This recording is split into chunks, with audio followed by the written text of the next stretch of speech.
प्रशिक्षु हूँ। आज विज्ञान कक्षा लेने के क्रम में चतुर्थ सेमेस्टर की विज्ञान कक्षा के लिए मैं आपके समक्ष डाइट प्रयागराज से प्रवक्ता रसायन विज्ञान डॉक्टर अंबालिका मिश्रा उपस्थित हूँ। तो आज के कक्षा में मैं पारिस्थितिकी तंत्र पर चर्चा करना चाहूँगी। जैसा कि आप जानते हैं कि पारिस्थितिकी तंत्र का प्रयोग सर्वप्रथम 1935 में एजी टांसले नामक वैज्ञानिक ने किया था। और इसमें देखिए थोड़ा सा कन्फ्यूजन होता है पारिस्थितिकी तंत्र और पारितंत्र। तो पारितंत्र का सर्वप्रथम प्रयोग अर्नेस्ट हेकल ने किया था, प्राणी शास्त्री थे, उन्होंने 1869 में किया था। लेकिन पारिस्थितिकी तंत्र की जब बात आएगी तो आपको बिल्कुल भी साफ स्पष्ट याद रख लें कि पारिस्थितिकी तंत्र यानी कि इकोसिस्टम शब्द का प्रतिपादन एजी टांसले नामक वैज्ञानिक ने किया था।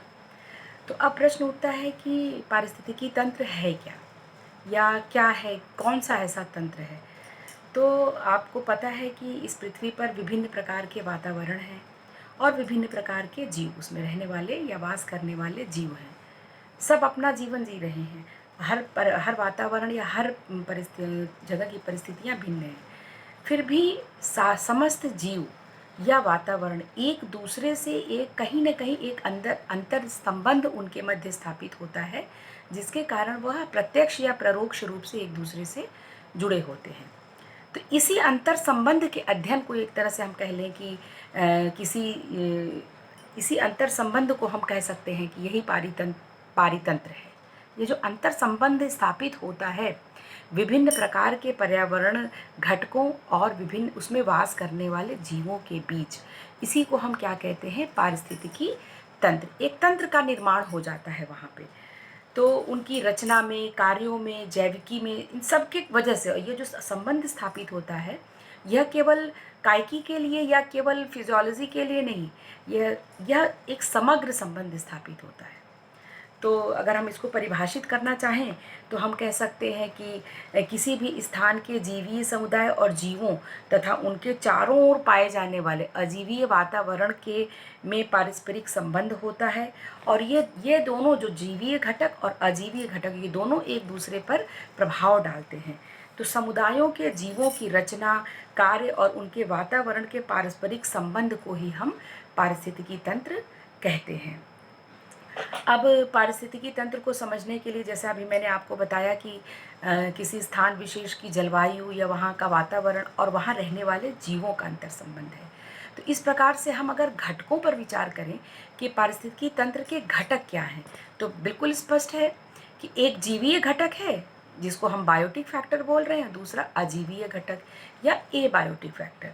तो अजीवीय घटकों में क्या आएगा, जो निर्जीव चीज़ें हैं, जो वातावरण है, उसमें भी हम अगर हम अजीवी घटक को फिर से विभाजित करते हैं तो हम कार्बनिक घटक, अकार्बनिक घटक और भौतिक घटक या भौतिक स्थितियाँ वहाँ की अर्थात जैसे वहाँ का तापमान क्या है, वहाँ की जलवायु कैसी है इत्यादि।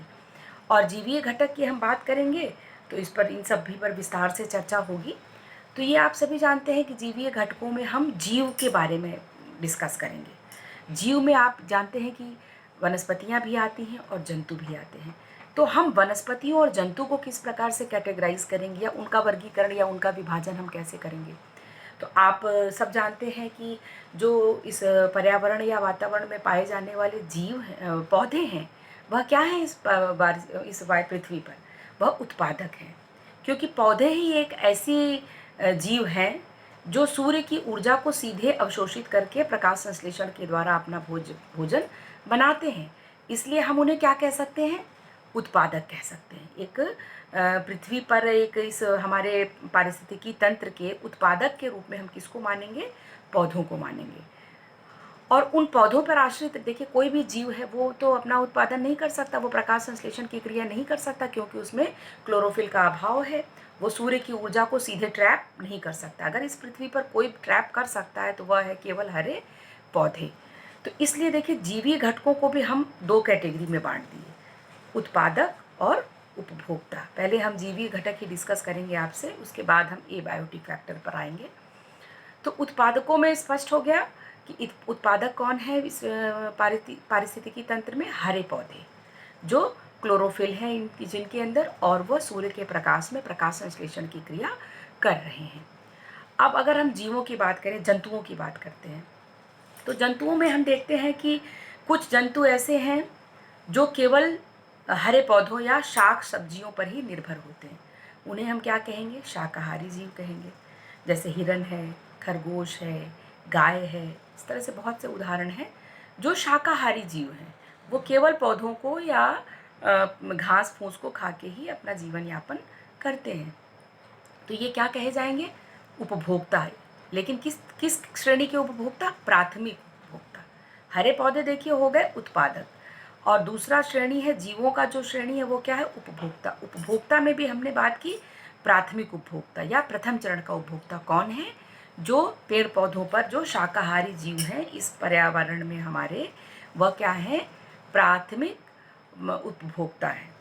उसके बाद कुछ जीव ऐसे हैं जो इन शाकाहारी जीवों को खाते हैं, तो वो क्या कहे जाएंगे? द्वितीय श्रेणी के उपभोक्ता कहे जाएंगे। जैसे आप जान रहे हैं कि मेंढक है, जैसे टिड्डियों को खाता है, घास फूस खाती टिड्डी। और हिरन है, तो हिरन तो घास खा रहा है, उसको खाने वाले जीव तो मतलब शेर ही उसका शिकार करता है। और भी कई स्तर के उसको भक्षण करने वाले और भी प्राणी हैं। तो वो जो दूसरे श्रेणी के उपभोक्ता हैं जो उन शाकाहारी जीवों को खा रहे हैं, उन्हें हम क्या कहेंगे? द्वितीय श्रेणी का उपभोक्ता कहेंगे। और इसी देखिए ये क्या बन रही है, एक तरह से एक हमारे पर्यावरण में क्या बन रही है? एक श्रृंखला बन रही है, एक चेन बन रही है कि इसको पेड़ पौधों ने सूर्य की ऊर्जा ली, पेड़ पौधों को खाने वाले शाकाहारी जीव हैं, शाकाहारी जीवों को खाने वाले प्रथम श्रेणी के उपभोक्ता अर्थात मांसाहारी जीव हैं, और इन प्रथम श्रेणी द्वितीय श्रेणी के उपभोक्ताओं को खाने वाले तृतीय श्रेणी के उपभोक्ता हैं, या सर्वाहारी हम उनको कहते हैं। तो उनको अंग्रेज़ी में ओमनीवोरस भी कह सकते हैं, जो कि शाक सब्जियों को भी खाते हैं और मांसाहारी जीवों को भी खा रहे हैं। तो हमने देखा कि उपभोक्ता की श्रेणी में तीन उप श्रेणियाँ हम पाते हैं। प्राथमिक श्रेणी के उपभोक्ता यानी शाकाहारी जीव, द्वितीय श्रेणी के उपभोक्ता यानी मांसाहारी जीव, और तृतीय श्रेणी के उपभोक्ता अर्थात उच्च मांसाहारी जीव, या इन्हें ही हम सर्वाहारी या ओमनीवोरस कहते हैं। तो इस प्रकार से ये आपने देखा उपभोक्ता। इसके बाद अगला चरण आता है अपघटनकर्ता। देखिए यह बहुत इम्पॉर्टेंट स्टेप है समझने का हमारी इस चेन में, जो हमने बताया ना कि एक देखिए यहाँ पर एक चेन बन रही है। इसी चेन को हम क्या कहते हैं? खाद्य श्रृंखला कहते हैं। अगले पाठ में इसको डिस्कस किया जाएगा। खाद्य श्रृंखला और खाद्य जाल पर विस्तार से चर्चा करूँगी। तो एक देखिए हमारे पारितंत्र, अभी आज हम केवल पारितंत्र के जैविक और अजैविक घटकों पर आपसे बात कर रहे हैं। तो जैविक घटकों में हमने पाया कि उत्पादक और उपभोक्ता। उपभोक्ता में 3 श्रेणियां बताएं। उसके बाद अब आता है अपघटनकर्ता। अपघटनकर्ता देखिए मूलतः होते क्या हैं? अपघटनकर्ता सूक्ष्म जीव होते हैं, ऐसे जीव जो मृत या जीवित शरीर की जो कोशिकाएं, आपको पता है कोशिकाओं में जीव द्रव्य पाया जाता है, वह एक कार्बनिक पदार्थ होता है, तो जटिल कार्बनिक पदार्थ होता है जीव द्रव्य। तो जीवित या मृत कोशिकाओं में पाए जाने वाले जटिल जीव द्रव्य को विघटित या अपघटित करने वाले जो सूक्ष्म जीव होते हैं, कौन से सूक्ष्म जीव होते हैं? जैसे बैक्टीरिया है, कवक है, ये सब क्या कहे जाएंगे? मुख्य रूप से ये 2 हैं। ये क्या कहे जाएंगे? ये अपघटनकर्ता कहते हैं। अब इनको अपघटनकर्ता क्यों कहते हैं? ये डिकम्पोजर्स इसको कहेंगे अंग्रेजी में, क्योंकि यह डिकम्पोज कर रहे हैं। किसको डिकम्पोज कर रहे हैं? जीवित या मृत कोशिकाओं में पाए जाने वाले जीव द्रव्य का यह अपघटन करते हैं। किसमें करते हैं अपघटन? सरल अकार्बनिक पदार्थों या सरल, क्योंकि जो जीव द्रव्य प्रोटोप्लाज्म होता है वह एक जटिल कार्बनिक संरचना उसकी होती है, उसके संगठन को यह सरलतम उसको विघटित करके या उसको डिकम्पोज करके एक सरलतम संरचना में या सरलतम तत्वों में विखंडित कर देते हैं। क्यों सरलतम की क्यों ज़रूरत पड़ी? क्योंकि एसिमिलेट करने के लिए पृथ्वी में हमें, आपको पता है कि जो चक्र है वह कभी चक्र ब्रेक नहीं होता किसी चीज़ का। तो इसमें क्या हो रहा है? ऊर्जा का भी प्रवाह हो रहा है, विभिन्न प्रकार के पोषक पदार्थों का भी प्रवाह हो रहा है, ये भी इस पाठ में आगे चर्चा होगी। तो यहाँ पर जब आपको पता है कि जो सूर्य की ऊर्जा पृथ्वी से हरे पौधों ने ली, वह ट्रांसफ़र होकर उपभोक्ताओं में आई, फिर द्वितीय श्रेणी के उपभोक्ताओं में आई, तो फिर अल्टीमेटली लास्ट में जब उच्च श्रेणी के मांसाहारी जीव मृत हो जाते हैं या उनके शरीर में किसी प्रकार का संक्रमण हो जाता है या घाव हो जाता है, तो उस पर देखिए छोटे छोटे जीवाणु लग जाते हैं या कीटाणु, सूक्ष्म जीव, बैक्टीरिया या जीवाणु या कवक फंजाई लग जाते हैं, वो क्या करते हैं, वह उन जटिल उसके उन कोशिकाओं की, या जीवित में भी लग सकता है और मृत में भी लग सकता है। तो यह अपघटनकर्ताओं का मूलतः कार्य क्या है कि वह जीवित या मृत कोशिकाओं के जटिलतम जीव द्रव्य को विखंडित करके सरलतम पदार्थों में परिवर्तित करता है। यह सरलतम पदार्थ क्या होता है, ये एसिमिलेट करने में आसानी होती है, यानी कि इसको पृथ्वी फिर से एब्जॉर्ब कर सकती है, या हमारा वायुमंडल या जो भी उसका प्रॉपर चैनल है जिस थ्रू से एनर्जी का फ्लो हो रहा है, वह पर्यावरण में फिर से वह ऊर्जा के रूप में चला जाता है। इससे एक चक्र बन जाता है। तो यह पूरी रही हमारी खाद्य श्रृंखला कह लें, या हमने क्या चर्चा की कि हमारे पारिस्थितिकी तंत्र में जैविक घटकों के बारे में। तो अब घटनकर्ता का भी देखिए बहुत बड़ा रोल है। एक तरह से इनको हम फंक्शनल किंगडम कहते हैं। इस पूरे जैविक प्रकृति का हम इसको क्या कहेंगे, फंक्शनल किंगडम है। क्योंकि देखिए जब तक से वो डेड टिश्यूज़ को डिकम्पोज नहीं होगा तब तक वह ऊर्जा का प्रवाह अगले चरण में नहीं जाएगा। यानी पृथ्वी में जो ह्यूम्स होते हैं या ऑर्गेनिक सब्सटेंस कंटेंट आते हैं धरती में, वो कहाँ से आ रहे हैं, वो इन्हीं के डिकम्पोजिशन से आ रहे हैं। तो सभी जैविक और अजैविक घटक मिलकर हम कह सकते हैं कि एक खाद्य श्रृंखला का निर्माण करते हैं। तो सूक्ष्म उपभोक्ताओं को पारिस्थितिकी तंत्र में, अब हम अपघटनकर्ता की बात कर रहे थे, तो ये सूक्ष्म उपभोक्ता जो हैं, सूक्ष्म उपभोक्ता भी हम इसको कह सकते हैं अपघटनकर्ता को, पारिस्थितिकी तंत्र में एक जैविक प्रकृति का क्रियात्मक साम्राज्य स्थापित करते हैं, जिस कारण हमारे ऊर्जा का प्रवाह सतत बना रहता है पारितंत्र में। तो ये तो रहा आपका जैविक घटक। अब दूसरे घटक पर हम बात करते हैं कि अजैविक घटक या abiotic component of the ecosystem.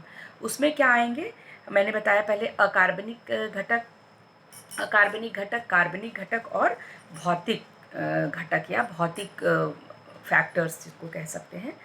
तो भौतिक फैक्टर, अगर हम फिजिकल फैक्टर की बात करें तो आपको पता है कि पृथ्वी पर, जैसा मैंने पहले बताया, कि विभिन्न प्रकार के वायुमंडल, विभिन्न प्रकार की जलवायु परिस्थितियां हैं। कहीं पर रेगिस्तान है तो कहीं पर पहाड़ है, पर्वत है, कहीं पर समुद्री है, समुद्र तट है। तो वहाँ पर प्रकाश का, ताप का, हवा, इन सब का क्या होगा, भिन्न होगा। जैसे ताप का क्या है कि कहीं पर अधिक ताप है, कहीं पर कम तापमान मिल रहा है, टेम्परेचर है, कहीं पर सूर्य की किरणें, जैसे विषुवतरेखीय क्षेत्रों में क्या है, सूर्य की किरणें सीधी पड़ रही तो वहाँ पर तापमान अधिक है, तो वहाँ पर अलग प्रकार की जलवायु, अलग प्रकार के जीव पाए जाएंगे। और कहीं का टेम्परेचर कम है, जैसे टुंड्रा क्षेत्रों में आप जाइए, ठंडे प्रदेश में जाएंगे तो वहाँ का क्या है, वहाँ की जलवायु अलग है। वहाँ पे सूर्य का चाहे ताप हो, चाहे वहाँ का प्रकाश हो, आने वाला प्रकाश या ताप, सूर्य तो पृथ्वी पर ऊर्जा का आदि स्रोत तो सूर्य ही है। तो पृथ्वी पर तो सूर्य की जो किरणें पड़ रही हैं, तो कितनी किरणें पड़ रही हैं, कितनी देर तक पड़ रही हैं, इससे उस वहाँ की परिस्थिति का तापमान निर्भर करता है उस पर, और वहाँ का वातावरण। तो उसी प्रकार से जैसा ताप रहेगा, जितना सूर्य का प्रभाव रहेगा, वहाँ की जलवायु, वहाँ की वनस्पतियाँ ही नहीं अपितु वहाँ पे रहने वाले जीवधारी भी उसी प्रकार के होंगे। तो ये लेकिन इसका मतलब ये देखिए, इससे स्पष्ट हो रहा है ना कि ये अजैविक घटकों की वजह से भी हमारा पारितंत्र प्रभावित हो रहा है। जिस तरह का वहाँ का भौतिक वातावरण रहेगा, वहाँ पर रहने वाली वनस्पतियाँ या जीव उसी प्रकार के होंगे, उनकी अलग अपनी अलग विशिष्टताएं पाई जाएंगी। तो इसमें तो बिल्कुल भी कोई ना समझने वाली तो बात ही नहीं है। अब अगर हम अकार्बनिक घटक की बात करें तो जल, देखिए जल क्या है, एक इनऑर्गेनिक सब्सटेंस है। आपको पता है H2O, इसका रासायनिक सूत्र है H2O। तो ये क्या है, एक अकार्बनिक यौगिक है। तो इसमें जल का भी बहुत, कहीं का देखिए, कहीं का मीठा पानी है, कहीं का खारा पानी है, कहीं सॉल्ट, वही खारा पानी हुआ ना सॉल्ट की मात्रा बढ़ने से। तो देखिए लवणीय जल में पाई जाने वाली वनस्पतियाँ, जैसे मैंग्रोव फॉरेस्ट है, आपको जान ही रहे हैं आप, सुंदरबन के डेल्टा में, कच्छ के रण में, तो वहाँ की वनस्पतियाँ अलग हैं। और शुद्ध जल में पाई जाने वाली वनस्पतियाँ अलग होंगी, और समुद्री जल में पाई जाने वाली वनस्पतियाँ अलग प्रकार की होंगी, उनमें अलग प्रकार की अनुकूलता पाई जाएगी। वनस्पतियाँ ही नहीं, वहाँ पे रहने वाले जीव भी। यहाँ तक कि देखिए कि समुद्र की गहराई से जीवों में परिवर्तन आ जाता है। इसी वजह से तो इतनी विविधता हमारे पर्यावरण में विद्यमान रहती है। तो जल का प्रभाव है हमारे, अर्थात इसका मतलब इससे स्पष्ट है कि हमारे पारिस्थितिकी तंत्र में जल का भी प्रभाव है, बहुत गहरा प्रभाव है वहाँ की सॉल्ट की मात्रा पर, जल की डेंसिटी पर। देखिए जल का वैसे लवणता से बहुत इफ़ेक्ट होता है कि वहाँ का जल का सैलिनिटी, कितना सॉल्ट कंटेंट है वहाँ के जल पे, उसी पर उसकी वनस्पतियाँ और जीव दोनों निर्भर करते हैं। उसके बाद और जल में घुले लवण और गैसें, गैस पर भी हमारा बहुत कुछ निर्भर करता है। तो गैस भी एक प्रकार से हम क्या कह सकते हैं कि एबायोटिक फैक्टर है, जो प्रत्यक्ष या परोक्ष रूप से हमारे पारिस्थितिकी तंत्र को प्रभावित करता है। देखिए ये सारे जो अजैविक घटक हैं, यह एक ऐसी सिचुएशन या ऐसा परिस्थिति उत्पन्न करते हैं जिससे वहाँ पर रहने वाली वनस्पतियाँ एवं जंतु दोनों ही प्रभावित होते हैं और उसी के अनुसार वो अनुकूलित होते हैं। यही तो जीवों में अनुकूलन भी कहा जाता है कि अनुकूल होते हैं। पिछले सेमेस्टर में आप लोगों ने पढ़ा होगा जीवों में अनुकूलन। तो अनुकूलन कैसे हो रहा है जीवों में, यही तो अनुकूलन है वहाँ की परिस्थितियों के हिसाब से। लेकिन फिर भी एक इंटरैक्शन उन सभी परिस्थितियों में और वहाँ रहने वाले जैविक घटकों में, चाहे वो वनस्पतियाँ हों चाहे वो जंतु हों, उनमें एक प्रकार का इंटरैक्शन सदैव विद्यमान रहता है। इसी इंटरैक्शन को ही हम पारिस्थितिकी तंत्र, इसी अंतर संबंध को ही हम पारिस्थितिकी तंत्र कह रहे हैं। तो अब हम चर्चा कर रहे थे अकार्बनिक घटकों में, तो आप समझ गए होंगे जल है, लवण है, गैसें हैं। अब कार्बनिक घटक यानी कि ऑर्गेनिक कंपोनेंट, उसमें आपको पता है कि जीव का शरीर हमारा कार्बनिक पदार्थों से मिलकर बना है। जो भी protein, carbohydrate, lipids, urea acids, uric acids, ये सब क्या हैं? ये they all are organic components, सब ऑर्गेनिक कंपाउंड्स हैं। यह विभिन्न प्रकार के ऑर्गेनिक कार्बनिक घटकों से मिलकर हमारा शरीर बना है। तो किसी पर्यावरण विशेष में इन तत्वों की उपस्थिति भी वहाँ रहने वाले जीवों को प्रभावित करती है। तो इसलिए हम कह सकते हैं कि ये सारे क्या हैं, आपके अजैविक घटक हो गए। और इसके पूर्व हमने उत्पादक उपभोक्ताओं को डिस्कस किया है, तो वह क्या है, वह जैविक घटक हैं। तो इन्हीं दोनों अंतर संबंध को ही हम क्या कह सकते हैं कि पारिस्थितिकी तंत्र है। तो मुझे लगता है आज इतने से आपको पारिस्थितिकी तंत्र के बारे में स्पष्ट हो गया होगा, जैविक अजैविक घटक। और अगले लेक्चर में फिर मैं इस पर आगे पारिस्थितिकी में, देखिए अभी बहुत सी चीज़ें हैं इसमें पारिस्थितिकी में, ऊर्जा का प्रवाह, क्योंकि जब उत्पादक उपभोक्ता की श्रेणी हुई ना, तो मैंने आपको पहले ही बताया कि सूर्य की ऊर्जा हमारे कहाँ तक पहुँच रही है, अंतिम चरण तक पहुँच, अपघटनकर्ता तक पहुँच रही है। और वह कैसे पहुँच रही है, there is a flow of energy. और इसी प्रकार से एक पिरामिड भी बनता है, उस पर भी मैं चर्चा आगे करूँगी। तो आज की कक्षा के लिए इतना ही, धन्यवाद।